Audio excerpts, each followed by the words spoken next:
दोस्तों, मैं आपके सामने प्रस्तुत हूँ एक नई कहानी के साथ। संतोष एक बहुत ही अच्छा लड़का था। वह गांव में सभी दोस्तों के साथ अच्छे से रहता और सभी के साथ मिलजुल कर खेलता और रहता था।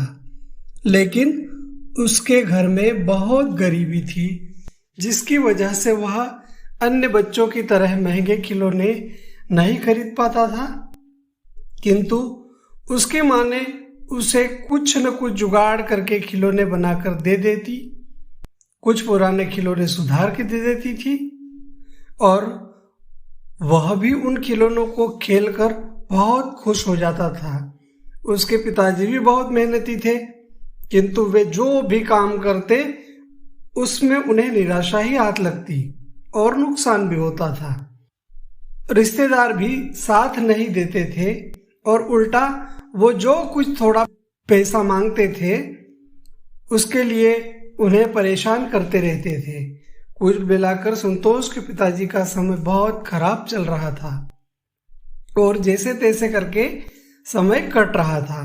काफी समय बीत जाने के बाद एक दिन संतोष के पिताजी के दोस्त का फोन आया। उनकी एक कपड़े की दुकान थी और उन्होंने जब संतोष के पिताजी से उनका हाल पूछा तो संतोष के पिताजी ने सारी बात बता दी। तब उनके दोस्त ने कहा कि दोस्त, तुमने मुझे याद क्यों नहीं किया? क्या तुम्हें मेरी दोस्ती पर बिल्कुल भरोसा नहीं था? तो इस पर संतोष के पिता ने कहा कि ऐसी कोई बात नहीं है दोस्त, लेकिन मैं तुझे परेशान करना नहीं चाहता था। उसके बाद भी उनका दोस्त उन्हें बहुत चिल्लाया और उन्होंने संतोष के पिताजी को उनके पास बुला लिया। अपनी कपड़े की दुकान पर संतोष के पिताजी को कुछ काम भी दे दिया। संतोष के पिताजी ने भी बहुत मेहनत की और उनके दोस्त का व्यापार फलता फूलता रहा। उन्होंने उनके दोस्त को बहुत मुनाफा भी करवाया। काफी समय मेहनत करने के बाद संतोष के पिता ने कपड़ों के व्यापार में अच्छा अनुभव प्राप्त कर लिया। उसके बाद संतोष के पिता ने उनसे अपने शहर में जाकर खुद का कपड़ों का व्यापार चालू करने की बात कही। तो उनके दोस्त ने भी कहा कि यह तो बहुत अच्छी बात है और उन्होंने उनको कुछ पैसे दिए और वो भविष्य में कभी जरूरत पड़ने पर याद करने को भी कहा। संतोष के पिता उन्हें धन्यवाद करके अपने शहर लौट आए और खुद की एक कपड़ों की दुकान खोल दी। कुछ समय संघर्ष के बाद दुकान अच्छी चलने लगी और उनकी आर्थिक स्थिति बहुत अच्छी होने लगी।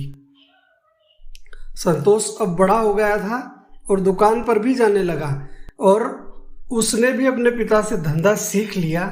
संतोष के पिताजी को इस बात की खुशी थी कि अब संतोष भी दुकान संभाल सकता था और धीरे धीरे उन्होंने सभी कारोबार उसके हाथ में दे दिया। उन्होंने संतोष की माँ के लिए गहने भी खरीदे। अब सब अच्छा चल रहा था। तभी एक दिन संतोष के पिताजी के सीने में दर्द होने लगा और अस्पताल ले जाते समय उनकी मौत हो गई। अब घर की पूरी जिम्मेदारी संतोष पर आ गई थी। धीरे धीरे संतोष ने घर को भी संभाल लिया और दुकान पर भी जाने लगा। दुकान मार्केट में होने के कारण उसके दोस्त भी वहीं के बनने लगे, जो सभी आवारागर्दी करने वाले और नशा करने वाले थे।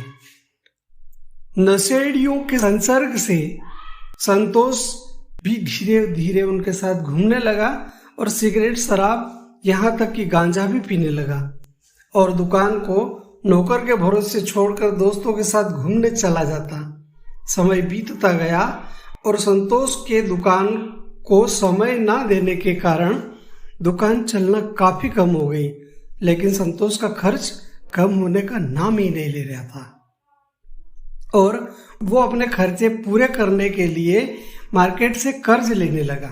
एक को कर्ज वापस करने के लिए दूसरे से और दूसरे को देने के लिए तीसरे से।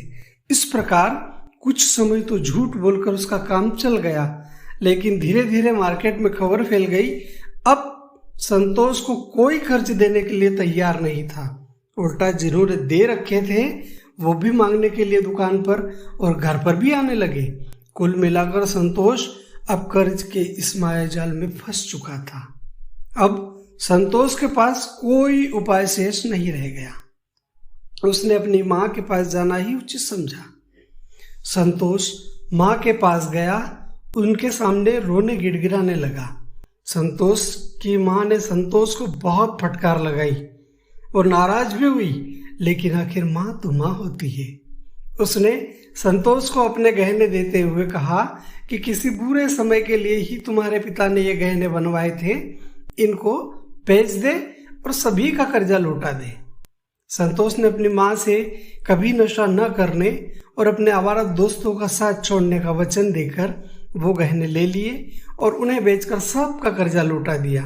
अब संतोष रोज दुकान जाने लगा और पूरा समय दुकान पर ही रहने लगा और अपने नशेड़ी दोस्तों को छोड़ दिया।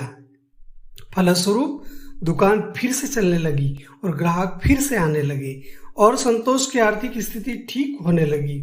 संतोष ने सबसे पहले अपनी माँ को जितने गहने उसने बेचे थे उससे 2 गुने गहने बनवा कर दिए और अब घर में संतोष के जीवन में संतोष आ गया। संतोष की शादी भी हुई और सभी खुशी खुशी रहने लगे।